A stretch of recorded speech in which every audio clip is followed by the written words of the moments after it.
À la fin de cette vidéo, tu comprendras comment construire un esprit fort et résilient, capable d'imposer le respect et de transmettre le calme en toute situation.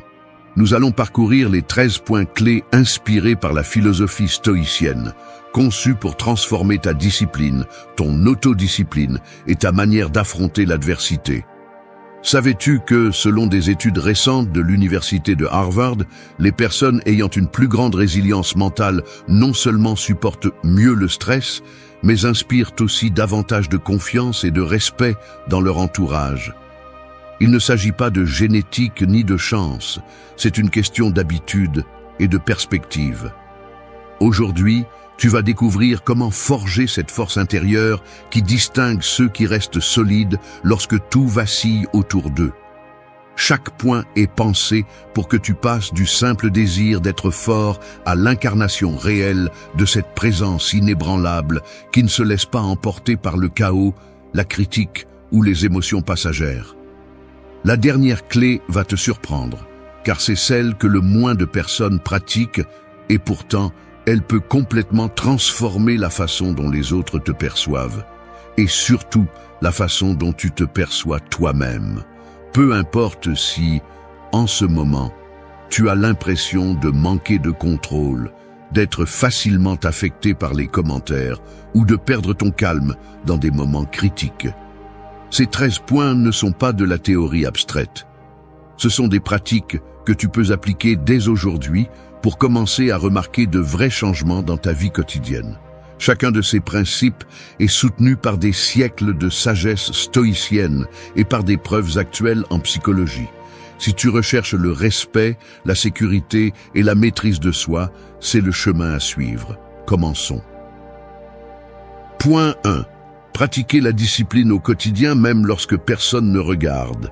Veux-tu savoir pourquoi tu es toujours le même qu'il y a un an? Parce que ta discipline dépend du regard des autres. Tu es un champion quand il y a des témoins, mais tu deviens un fantôme dès que la caméra s'éteint. Tu te parles d'objectifs, mais tu abandonnes dès qu'il n'y a plus d'applaudissements. Et le pire, tu crois que personne ne s'en rend compte. Mais la médiocrité se voit, même si tu la caches derrière des discours sur la motivation et l'envie. Les personnes qui imposent le respect ne le font pas par ce qu'elles montrent, mais par ce qu'elles accomplissent lorsque personne ne les observe. Chaque matin où tu cèdes au téléphone, chaque promesse rompue parce qu'il n'y a pas d'urgence, s'ajoute. Ne te mens pas. La discipline n'est pas une posture, c'est un muscle. Et le tien est atrophié par tes justifications. Tu veux de la présence, mais tu ne supportes pas le silence inconfortable d'être ton propre juge. Tu préfères la validation à la solitude de l'effort invisible. Alors continue de te mentir. Dis que tu commenceras demain, qu'aujourd'hui était une mauvaise journée, que personne ne remarque rien. Mais le regard fatigué dans le miroir connaît la vérité. Le respect ne s'exige pas, il s'entraîne. Et il commence quand il n'y a personne pour t'applaudir. Deuxième point. Choisir des réponses rationnelles face à la provocation.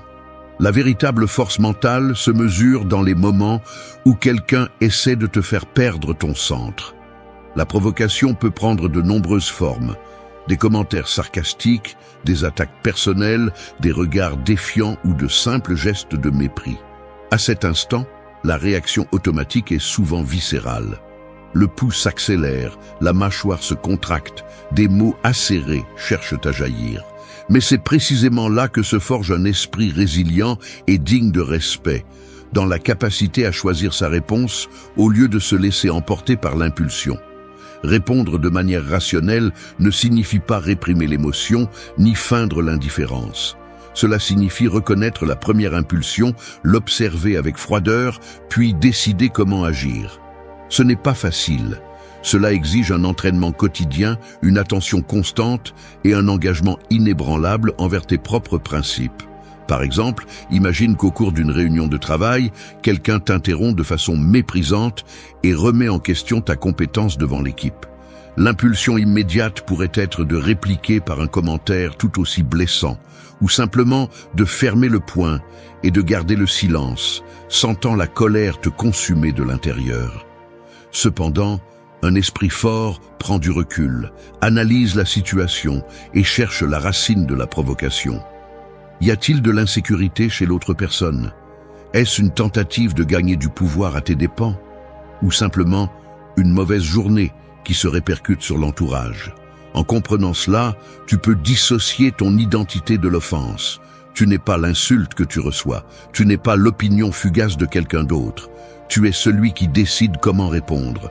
Dans ce même scénario, tu pourrais regarder ton interlocuteur avec sérénité et répondre « Je te remercie pour ton avis, mais je préfère terminer mon point avant d'en débattre. » Il n'y a ni agressivité ni soumission, seulement de la clarté.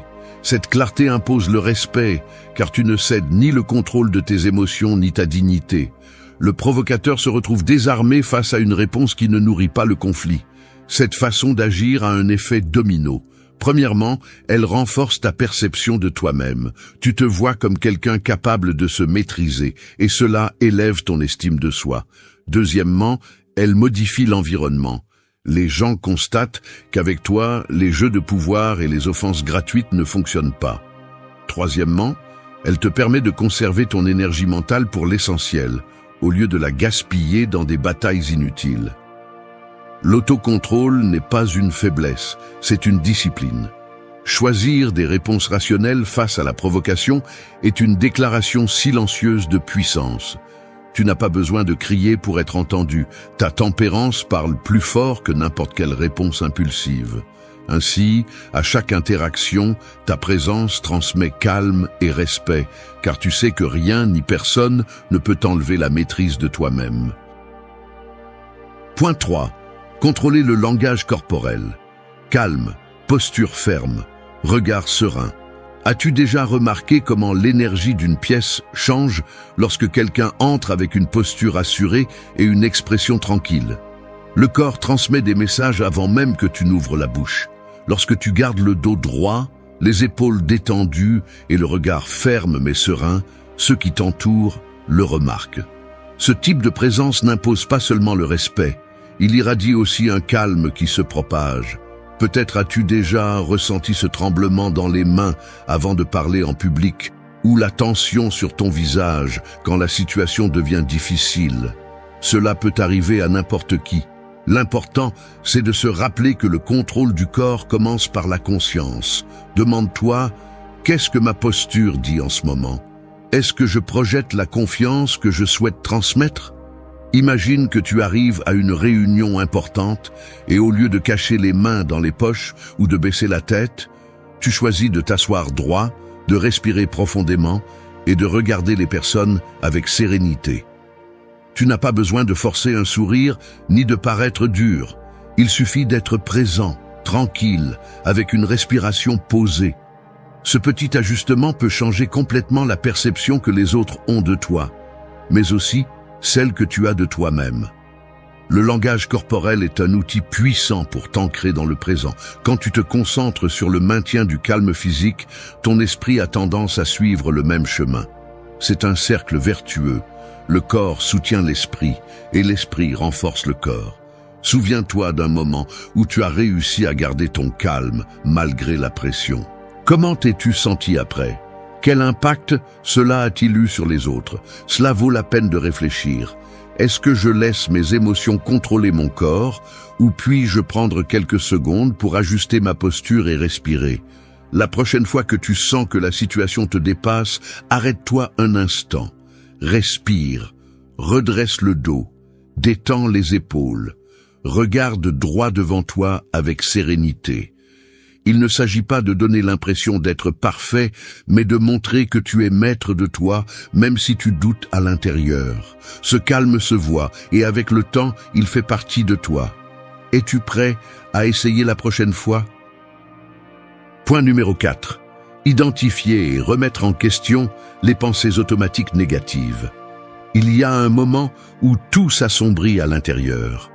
Une idée surgit, presque imperceptible, qui vise directement ta confiance. Je ne suis pas à la hauteur. Ça va mal se passer. J'échoue toujours. Personne ne te prévient.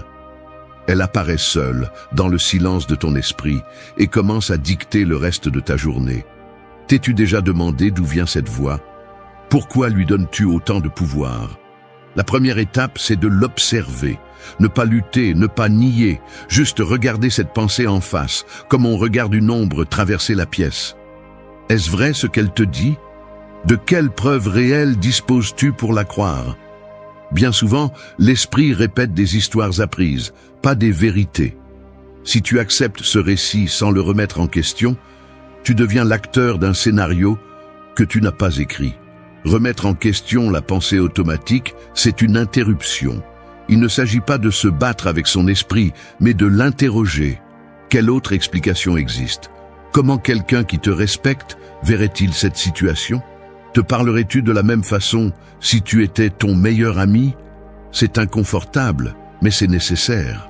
La force mentale ne consiste pas à nier l'existence des pensées négatives, mais à les affronter, sans avoir peur de l'inconfort qu'elles apportent.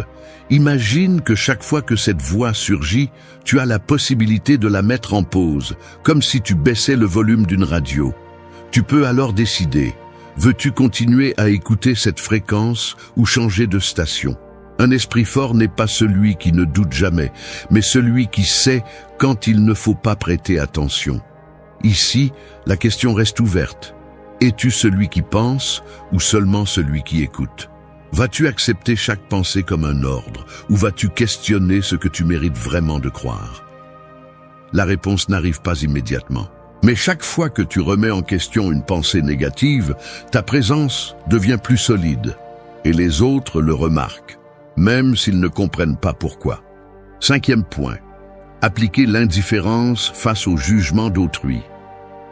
Face au regard des autres, la réaction la plus courante est d'ajuster son comportement, de chercher l'approbation ou de se replier sur soi-même. Pourtant, l'indifférence au jugement d'autrui est la base d'un esprit qui ne se laisse pas plier. Celui qui demeure inébranlable face à l'opinion extérieure dégage une présence solide, imperméable à la manipulation. La critique, la moquerie ou même l'éloge sont perçus comme des données sans réelle importance. L'émotion ne vacille pas, l'attitude ne change pas. Cela engendre 2 conséquences immédiates. Premièrement, l'énergie mentale est préservée. Il n'y a pas d'épuisement à imaginer des scénarios ni à se défendre contre des attaques imaginaires. Deuxièmement, la perception des autres change. La personne qui ne réagit pas à la pression sociale est perçue comme quelqu'un de difficile à influencer, quelqu'un qui impose naturellement le respect. L'indifférence n'est ni arrogance ni mépris, mais maîtrise de soi. Elle n'implique pas d'ignorer autrui, mais de distinguer ce qui dépend de soi et ce qui n'en dépend pas. L'opinion extérieure appartient aux autres, la réponse à toi seul. Ainsi, on élimine l'anxiété de plaire et le besoin d'appartenance forcée. Dans des environnements tendus, cette attitude désarme ceux qui cherchent à provoquer ou à contrôler. En l'absence de réaction, le jeu de pouvoir s'effondre. Le calme devient le message le plus puissant. Le respect naît de l'autocontrôle visible, non de la quête de validation. Rester indifférent au jugement d'autrui est une pratique quotidienne. Chaque fois qu'une critique survient, l'occasion se présente de renforcer ce muscle. Le résultat est un esprit blindé, prêt à affronter n'importe quel environnement, capable de conserver le calme et le respect de soi, peu importe ce que disent les autres. Point 6. Affronter l'inconfort comme une opportunité de croissance. L'inconfort est un signal, non un obstacle définitif. Il apparaît lorsque quelque chose défie nos limites, lorsque la routine est brisée, lorsque l'environnement n'est plus prévisible. La plupart cherchent à l'éviter, construisant autour d'eux des zones de confort. Mais cet élan d'évasion est précisément ce qui freine la croissance personnelle. Le développement d'un esprit fort exige de s'exposer de manière délibérée à des situations qui dérangent, qui mettent à l'épreuve la patience, la capacité d'adaptation et la tempérance. Imagine le moment où tu dois prendre la parole en public pour la première fois. Le pouls s'accélère, la voix tremble, chaque regard semble un jugement. La réaction instinctive est de se retirer, de chercher une excuse, d'éviter la scène. Pourtant, chaque seconde passée dans cet inconfort est une opportunité. Le corps apprend à réguler l'anxiété, l'esprit à distinguer la critique constructive du bruit, la volonté à se maintenir sous pression. Il ne s'agit pas de rechercher la souffrance pour elle-même, mais de comprendre que le malaise est le seuil d'une nouvelle compétence, une force qui ne se forge que dans la friction. Le processus est graduel. Au début, l'inconfort paraît insupportable. Avec le temps, il devient un terrain familier. Celui qui s'expose à l'adversité de manière contrôlée développe des ressources intérieures, tolérance à la frustration, clarté sous la tension, capacité à prendre des décisions sans céder à l'impulsion. Chaque rencontre avec l'inconfort est un entraînement silencieux, un investissement dans la solidité mentale qui se manifeste ensuite par la présence, par la capacité d'imposer le respect sans avoir besoin de mots. Prenons un autre exemple, recevoir des critiques directes sur sa propre performance. Le premier réflexe est la défense, la justification, voire le déni. Mais si l'on accepte l'inconfort, si l'on écoute sans interrompre, il devient possible de voir ses propres angles morts, d'identifier des schémas de comportement qui passaient auparavant inaperçus. La véritable croissance ne se produit pas dans les applaudissements, mais dans la friction avec la réalité, dans la capacité de supporter l'inconfort sans perdre son centre. Affronter l'inconfort exige de l'honnêteté. Cela implique de reconnaître ses propres limites et d'accepter que le progrès n'est pas linéaire. Il y a des reculs, des erreurs, des moments de doute. Mais chaque fois que l'on choisit la voie difficile, la détermination se renforce. Cela ne signifie pas rechercher le conflit de manière téméraire, mais être prêt à rester lorsque la plupart se retirent, à écouter quand d'autres se ferment, à agir quand d'autres hésitent. L'inconfort, alors, cesse d'être un ennemi pour devenir un allié silencieux. Il est le filtre qui sépare l'intention de l'action, la théorie de la pratique. Chaque situation inconfortable surmontée est une pièce de plus dans la construction d'un esprit imperturbable. Ainsi, la présence qui impose le respect n'est pas le fruit du hasard, mais celui de l'habitude de croître dans l'inconfort, de transformer chaque défi en une marche vers la véritable résilience. 7e point, limiter l'exposition aux stimuli inutiles. T'es-tu déjà rendu compte du nombre de stimuli qui traversent ton esprit chaque jour? Notifications, messages, bruits, images, opinions que tu n'as pas demandées, informations constantes qui n'apportent rien, qui ne fait qu'occuper de l'espace. Il est facile de se sentir saturé, comme si ton attention était une ressource infinie que n'importe qui pouvait prendre. Mais ce n'est pas le cas. L'esprit a besoin d'espace pour respirer, pour réfléchir, pour décider avec clarté. Quand tu le remplis de choses qui ne t'apportent rien, c'est comme essayer d'écouter le bruit de l'eau d'une rivière pendant que quelqu'un bat du tambour à côté de toi. Limiter l'exposition aux stimuli inutiles, ce n'est pas seulement éteindre son téléphone ou éviter les réseaux sociaux un instant. C'est un acte de respect envers ton propre esprit. C'est te demander, avant d'ouvrir une application ou d'entrer dans une conversation, est-ce que cela m'aide vraiment à devenir la personne que je veux être, ou est-ce que cela me distrait simplement de l'essentiel ? La force mentale se construit dans ces moments où tu choisis ce que tu laisses entrer et ce que tu refuses. Tu ne peux pas contrôler tout ce qui se passe à l'extérieur, mais tu peux décider à quoi tu accordes ton attention. Peut-être qu'à un moment donné, tu as eu l'impression de perdre le contrôle, que ton énergie se dispersait dans trop de choses à la fois. Et en effet, lorsque tu vis exposé à 1000 stimuli, il est presque impossible d'être présent, de te sentir en paix ou de répondre avec calme. N'as-tu jamais remarqué qu'après une journée pleine d'interruptions, tu as même du mal à te rappeler à quoi tu étais en train de penser ? Ce n'est pas de la faiblesse, c'est l'effet d'un environnement saturé. Et le reconnaître est la première étape pour le changer. Et si aujourd'hui tu choisissais seulement 3 choses qui comptent vraiment, Et si tu t'accordais la permission d'ignorer ce qui ne te nourrit pas? Imagine comment ton esprit se sentirait si tu arrêtais de porter des conversations vides, des nouvelles qui ne font qu'engendrer de l'anxiété, des tâches qui ne te rapprochent de rien de significatif. La résilience et la présence ne naissent pas du bruit, elles naissent du silence et de l'intention. Quels stimuli pourrais-tu éliminer aujourd'hui pour donner plus de force à ton esprit? Que se passerait-il si tu te donnais l'opportunité de protéger ton attention comme la ressource précieuse qu'elle est? La décision est entre tes mains. Et elle peut changer la façon dont tu fais face à chaque situation, avec respect et calme. Point numéro 8. Cultiver le silence et éviter les réponses impulsives. Les gens parlent parce qu'ils ont peur du vide. Ils remplissent l'air d'opinions, d'excuses, de justifications. Ils se croient intelligents parce qu'ils ont toujours quelque chose à dire, comme si l'urgence de répondre était le signe d'une force mentale. Mais la vérité est tout autre. Celui qui ne sait pas se taire ne sait pas non plus penser. Une bouche anxieuse révèle un esprit faible, esclave de ses impulsions, incapable de résister à la pression d'une seconde supplémentaire avant de lâcher la première stupidité qui lui vient à l'esprit. Tu veux t'imposer le respect? Fais l'inverse. Tais-toi. Laisse le silence peser. Observe comment les autres deviennent mal à l'aise, comment ils cherchent ton approbation, comment ils s'agitent pour remplir cet espace que tu maîtrises. Le silence n'est pas un vide, c'est un pouvoir. Celui qui ne répond pas immédiatement démontre de l'autocontrôle, et c'est cela qui intimide vraiment.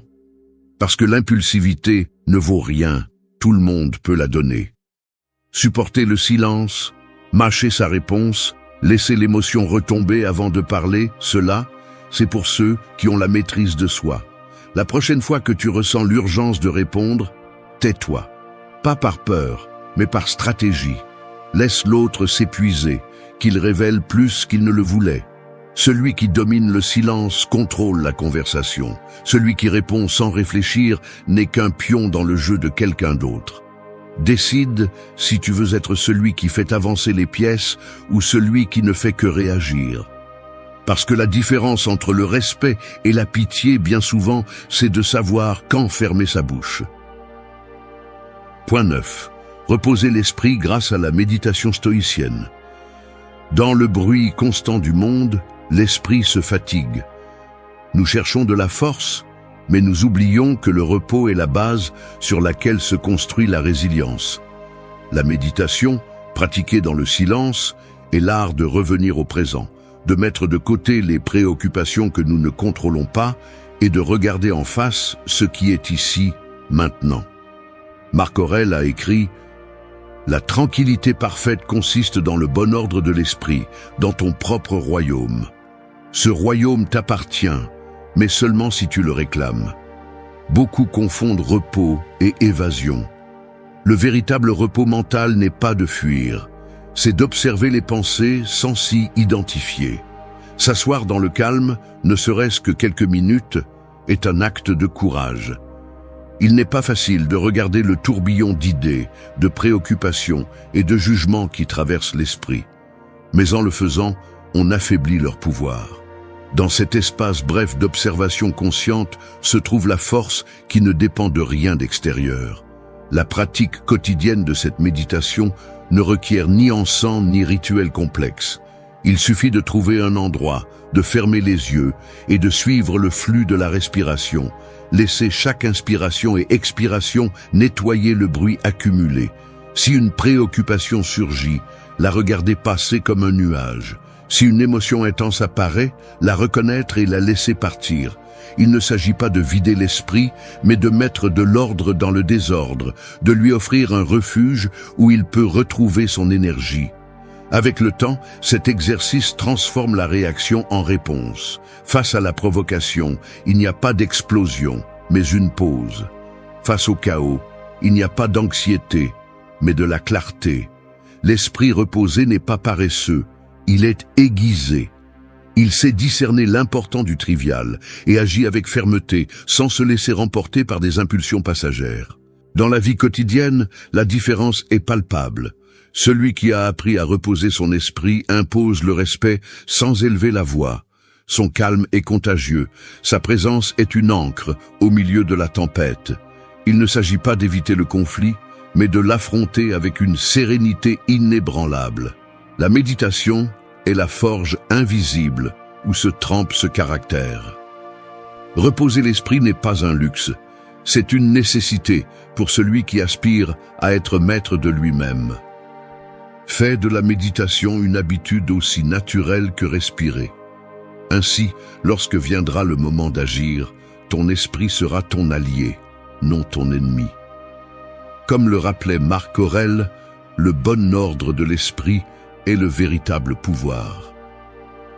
10e point, visualiser le pire scénario et l'accepter sans crainte.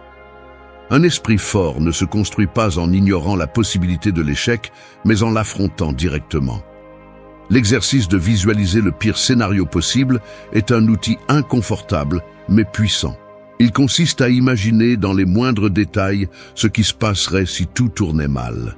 Si tu perds ton emploi, si une relation importante prend fin, si ta santé se fragilise, si tu fais face à la ruine ou à la solitude.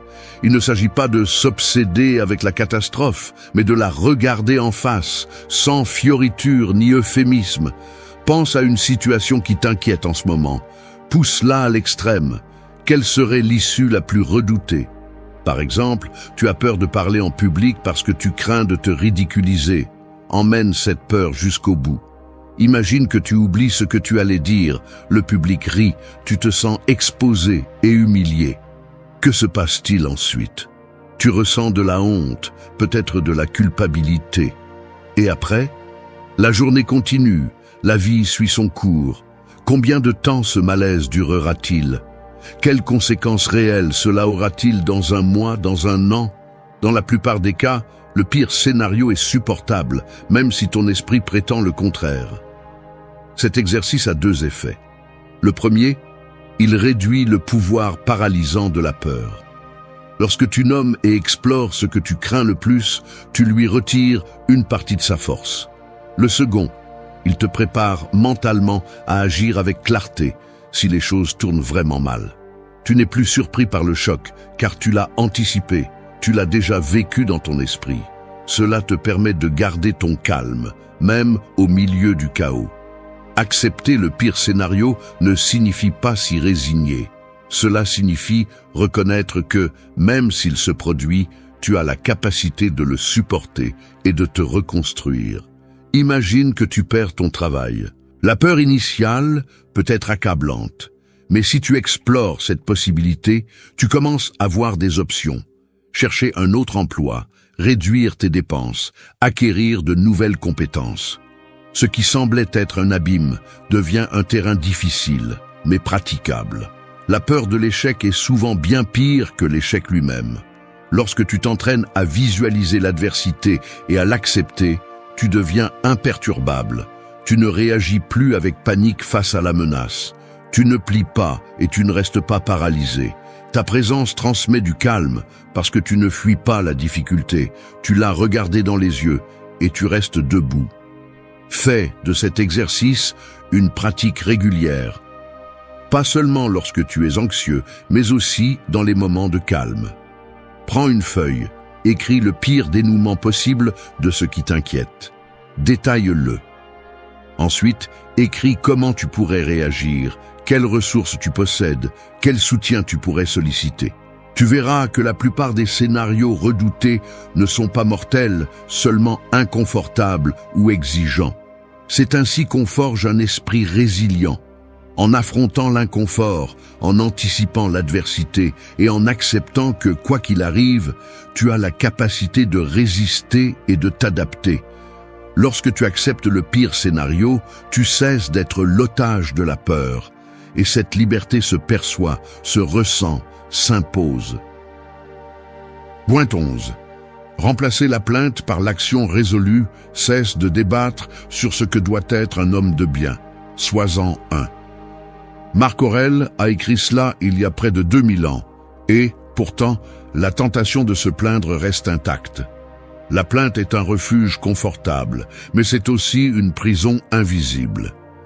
Lorsque tu choisis la plainte, tu te dis à toi-même que le pouvoir est dehors, entre les mains des autres, dans les circonstances, dans le hasard.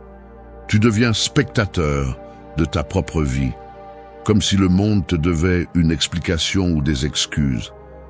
Mais la réalité, c'est que rien ne change tant que tu parles. Tout se transforme lorsque tu agis. L'esprit fort ne discute pas avec le destin, il le défie. Il y a une différence radicale entre pointer ce qui ne fonctionne pas et s'engager à le changer. Le premier te maintient dans l'immobilisme, le second t'oblige à grandir. La plainte perpétue l'inconfort, l'action le dissout. Lorsque l'inconfort surgit, tu peux choisir, devenir l'écho de tes frustrations ou l'architecte de solutions. Le muscle de la résilience se renforce à chaque décision d'agir, malgré l'adversité, non par la répétition de ce qui manque ou de ce qui fait mal. Imagine une situation quotidienne. L'ambiance au travail est toxique. Les collègues se plaignent, le chef ne reconnaît pas les efforts. La réaction instinctive est de rejoindre le cœur des lamentations. Mais que se passe-t-il si, au lieu d'ajouter du bruit, tu introduis une action, un petit changement? Améliorer ta performance, proposer une solution, partir à la recherche de nouvelles opportunités. L'environnement peut rester le même, mais toi, tu n'es déjà plus le même. Tu as repris ton pouvoir, tu as cessé d'être l'otage des circonstances. Il ne s'agit pas de nier l'inconfort, ni de prétendre que tout va bien. Il s'agit de prendre la douleur et de la transformer en moteur. Ce n'est pas ce qui t'arrive qui importe, mais la façon dont tu y réagis, écrivait Épictète. La plainte se nourrit d'impuissance, l'action de but. Chaque fois que tu choisis d'agir au lieu de te plaindre, tu cultives une présence qui impose respect et calme. Non pas parce que tu ignores les problèmes, mais parce que tu montres que tu es plus grand qu'eux. L'action résolue est la réponse mature à l'adversité. C'est le geste silencieux qui transforme l'atmosphère, l'attitude qui inspire sans un mot. Tu n'as pas besoin de proclamer ta force, tu la montres à chaque pas que tu fais vers l'avant, même lorsque le chemin est incertain. Ainsi, ta présence devient inébranlable, non par absence de difficultés, mais par la fermeté avec laquelle tu choisis de les affronter.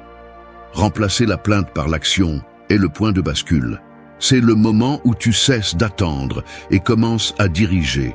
D'abord ta vie, puis ton entourage. La plainte est facile, l'action est exigeante. Mais l'action construit. L'action te transforme. Point numéro 12. Assumer l'entière responsabilité de son propre destin. Les décisions quotidiennes déterminent la direction. Il n'y a pas d'intervention extérieure qui garantisse le résultat. Chaque action, chaque omission s'accumule. Celui qui observe sa vie comme une suite de causes et d'effets, sans chercher de coupable ni d'excuses, voit clairement l'impact de ses choix. La responsabilité totale n'est pas un idéal abstrait. C'est un exercice constant, tangible, qui se manifeste dans la manière dont on répond aux erreurs et aux opportunités. Quand quelqu'un admet que tout ce qui se produit sur son chemin est lié à ses propres mouvements, la marge de contrôle s'élargit. Il n'y a plus de place pour la plainte ni pour la résignation. L'attention se porte alors sur ce qui peut réellement être modifié. L'attitude, la réaction, la prochaine étape. La distraction de blâmer les autres disparaît, le bruit mental diminue. Le résultat, c'est un esprit sobre, moins vulnérable à la frustration ou au ressentiment. Cela se remarque dans les détails. La façon d'affronter un conflit, la réaction face à l'adversité, la disposition à corriger la trajectoire en silence. Celui qui intègre ce principe accepte que le destin n'est pas une force étrangère, mais une conséquence directe de ses propres décisions. Le sentiment de contrôle est réel, mais la charge l'est aussi. Savoir que chaque pas compte, qu'il n'existe aucun filet de sécurité en dehors de soi-même. Dans ce contexte, la résilience n'est pas une résistance passive, mais une adaptation active. On apprend à lire la réalité sans phare, à identifier des possibilités dans l'étroite marge de ce qui dépend de soi. La présence devient ferme, car on n'attend rien du hasard ni de faveur extérieure. Chaque moment est une occasion de faire preuve de maîtrise de soi et d'avancer, même si l'environnement n'est pas favorable. Assumer l'entière responsabilité est une frontière. Derrière elle, la plainte et la victimisation perdent tout leur sens. Ce qui reste, c'est la liberté d'agir et le poids inévitable des conséquences. La vie fonctionne ainsi. Si tu ne contrôles pas ton attention et tes paroles, quelqu'un d'autre le fera à ta place. Le silence n'est pas une faiblesse, c'est un outil de puissance lorsque tu choisis de ne pas réagir à chaque stimulus ni de chercher la validation dans chaque regard. Mais il ne s'agit pas ici de paraître intelligent, il s'agit de discipline, de rester ferme lorsque tout autour de toi t'incite à t'expliquer, à te défendre, à répondre.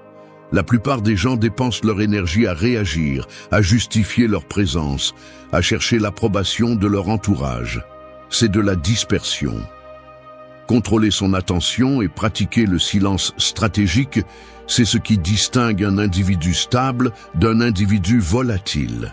Il ne s'agit pas de se taire par peur, mais de choisir quand et comment parler, et surtout, quand ne pas le faire. L'autocontrôle commence quand tu cesses d'offrir ta réaction au premier qui te provoque. La retenue n'est pas de la répression, c'est une question de priorité. Si tout ce que tu dis dépend de ce que l'autre fait, ta direction est dictée par n'importe qui sauf toi. Et si ton estime de soi dépend de la validation extérieure, tu n'auras jamais la paix, seulement l'anxiété de vouloir plaire. C'est pourquoi la conduite clé n'est pas seulement de se taire. C'est de concentrer ton attention sur ce que tu contrôles réellement et cesser de chercher l'approbation. Personne ne construit de pouvoir personnel en réagissant à tout. Reste jusqu'à la fin, car la dernière leçon est la plus difficile à accepter. Le véritable contrôle exige que tu t'habitues à ton propre silence, même lorsque personne ne l'applaudit. Si cela résonne en toi, abonne-toi. Point 1. Cesse de remplir le silence par des explications. Tu parles moins, on te respecte davantage. Cesse de te justifier chaque fois que tu gardes le silence. N'explique pas chacun de tes gestes. Tu n'as pas besoin de remplir l'air de mots juste pour te sentir accepté. La règle est simple, parle moins, observe davantage. Le respect commence lorsque tu cesses de le chercher à travers des explications inutiles. Chaque fois que tu ressens le besoin d'éclaircir ce que tu fais, de justifier pourquoi tu prends une décision, tu remets ton pouvoir. Les personnes qui s'empressent de s'expliquer en permanence finissent par être perçues comme peu sûres d'elles. Lorsque tu parles sans retenue, tu perds en autorité et ta parole se déprécie. Le silence stratégique n'est pas une faiblesse. C'est un filtre. Il filtre ce qui compte vraiment et montre clairement que tu ne parles que lorsque tu as quelque chose de pertinent à dire. Imagine, ton patron te demande pourquoi tu as mis du temps à répondre à un email. Tu bondis avec une liste d'excuses, de détails sans importance. Tu essaies de prouver que tu as raison, mais ce que tu transmets, c'est de l'anxiété, la peur d'être mal compris. La scène se répète en salle de réunion. Quelqu'un signale un oubli mineur dans ton rapport et, avant même qu'il ait fini sa phrase, tu débordes déjà de données, de dates, de justifications. Observe les gestes, des sourcils qui se lèvent, des regards qui se croisent, un silence gênant qui s'installe pendant qu'on t'écoute justifier l'injustifiable. Personne ne retient tes raisons, seulement l'urgence avec laquelle tu as tenté de te défendre. Lors d'une dispute de couple, la dynamique est identique. Tu te précipites pour justifier chaque réaction, chaque décision, comme si ta valeur dépendait de ta capacité à convaincre l'autre. Chaque phrase devient une défense, chaque mot une supplique muette pour être compris. L'atmosphère se tend. Point 2. Observe avant de répondre. Vous suspendez votre réaction, vous maîtrisez votre impulsion, vous êtes en réunion de travail. Quelqu'un remet en question votre idée devant le groupe.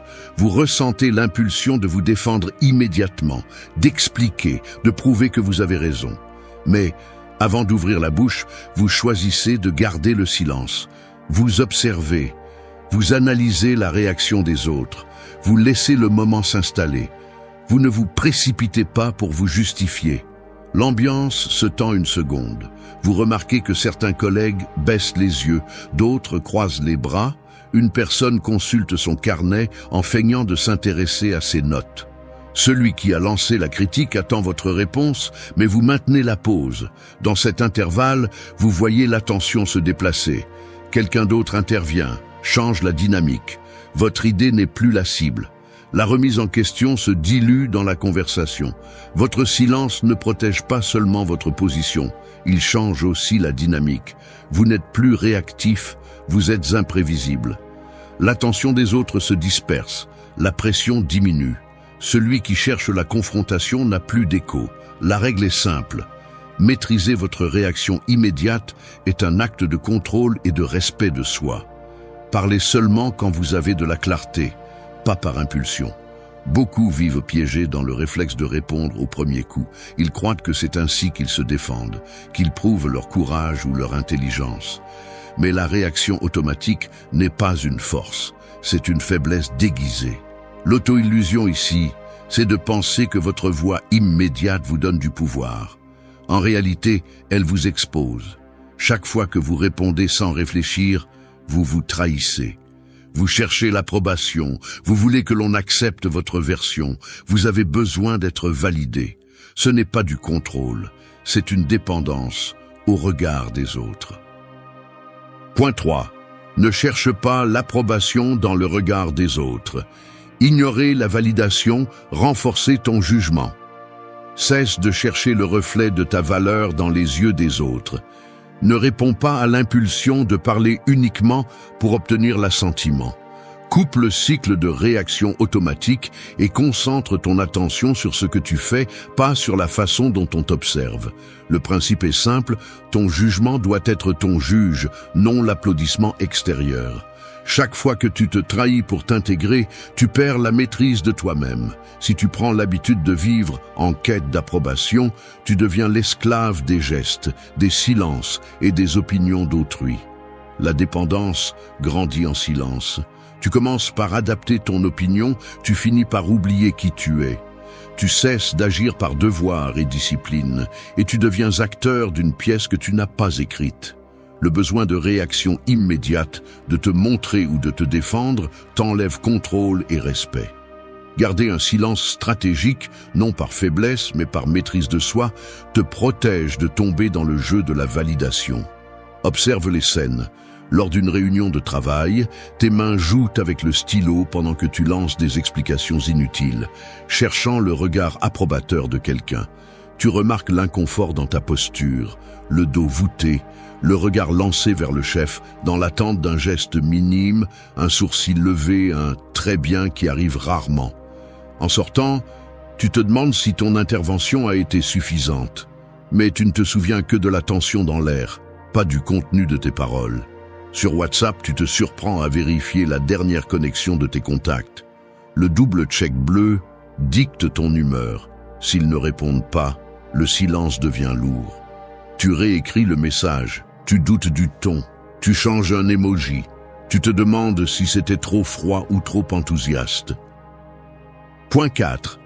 Filtre qui mérite l'accès à tes pensées. Sélectionne tes interlocuteurs, blinde ton intimité. Il y a quelque chose que tu dois accepter. Tout le monde ne mérite pas d'avoir accès à tes pensées ni à tes réactions. La règle est simple. L'intimité mentale se protège par la discipline, non par des explications inutiles. Principe. Tu es responsable de filtrer à qui tu donnes accès à ton monde intérieur.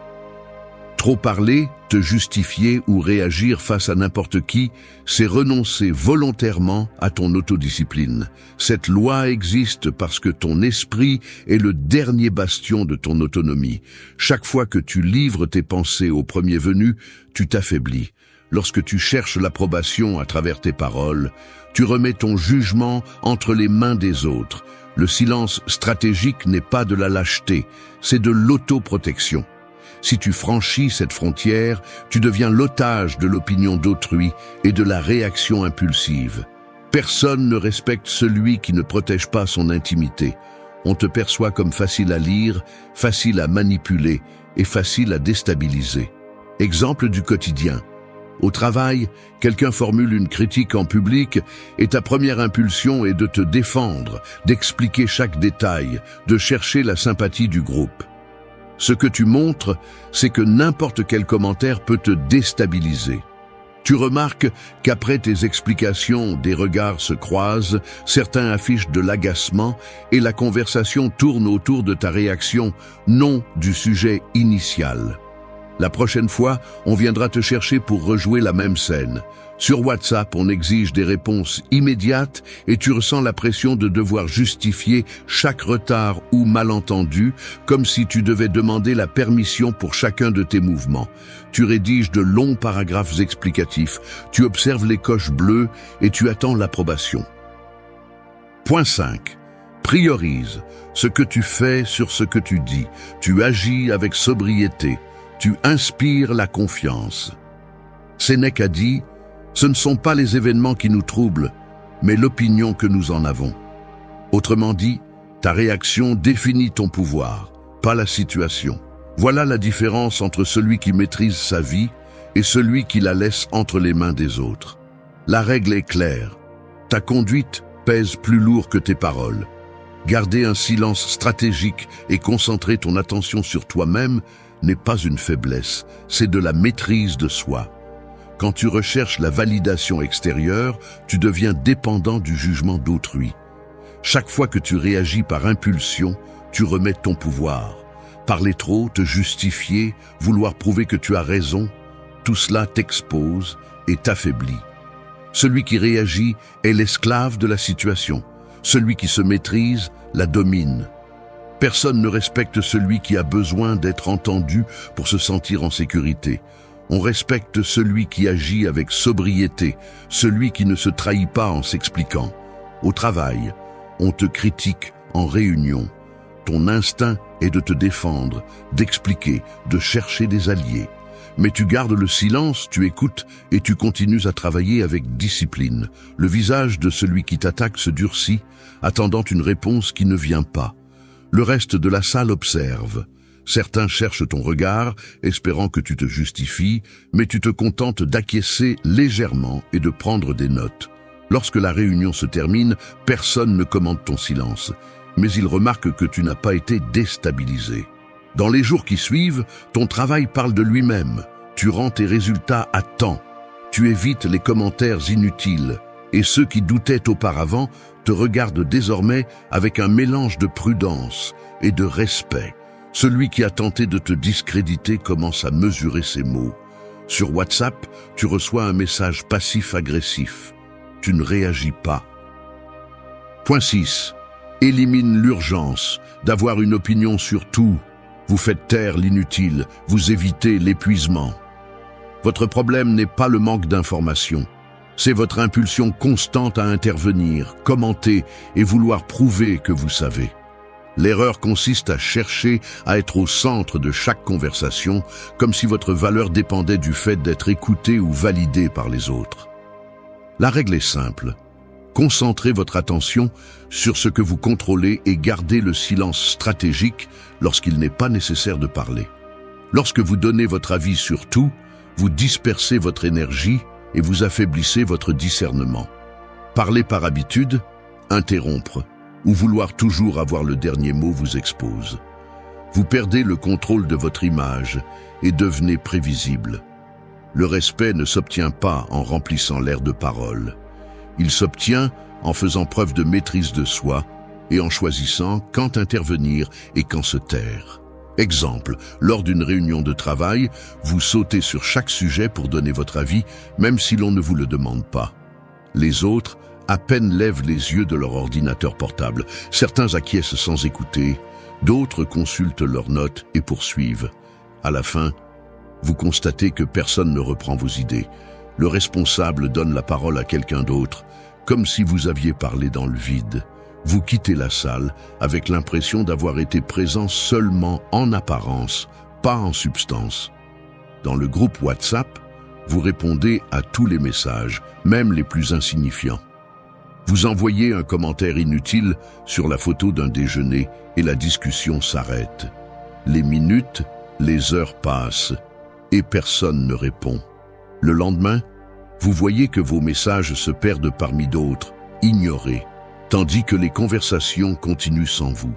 Le groupe prend l'habitude d'ignorer vos interventions. Point 7. Accepte que tout le monde ne comprendra pas ta réserve. Tu supportes l'inconfort, tu grandis en autonomie. Il y a quelque chose que tu dois accepter. Lorsque tu choisis de garder le silence et de concentrer ton attention sur toi-même, la plupart des gens ne vont pas comprendre. La règle est simple. Tout le monde n'a pas besoin ni ne mérite une explication à propos de ta conduite réservée. La raison est claire. Nous vivons entourés de personnes qui réagissent au silence comme s'il s'agissait d'une menace. Si tu ne réponds pas immédiatement, si tu ne te justifies pas, si tu ne cherches pas l'approbation de tous, on te regarde comme si tu avais quelque chose à cacher. Mais le vrai problème n'est pas l'inconfort que tu provoques, mais ton besoin que les autres valident chacune de tes décisions. Si tu ne romps pas ce cycle, tu vivras attaché à l'opinion des autres et tu perdras le contrôle de ton temps, de ton énergie et de ton discernement. Observe ton quotidien. Au travail, on te met la pression pour que tu donnes ton avis à chaque réunion, même si tu n'as rien de pertinent à dire. Tu sens les regards de tes collègues lorsque tu décides de te taire. Quelqu'un se racle la gorge, un autre te lance une question directe en espérant que tu prennes position. Un silence gênant s'installe. Tu remarques que certains consultent leurs notes, d'autres croisent les bras et le chef te regarde par-dessus ses lunettes, attendant une justification. La pression est réelle, mais tu cèdes lorsque tu parles trop, et ce que tu obtiens, c'est une réponse tiède, ou pire, un regard condescendant. Ta parole perd de sa valeur. Sur WhatsApp, on te reproche de ne pas répondre instantanément, comme si ton silence était un manque de respect. Les messages s'accumulent, quelqu'un laisse un emoji d'interrogation, un autre te mentionne dans le groupe.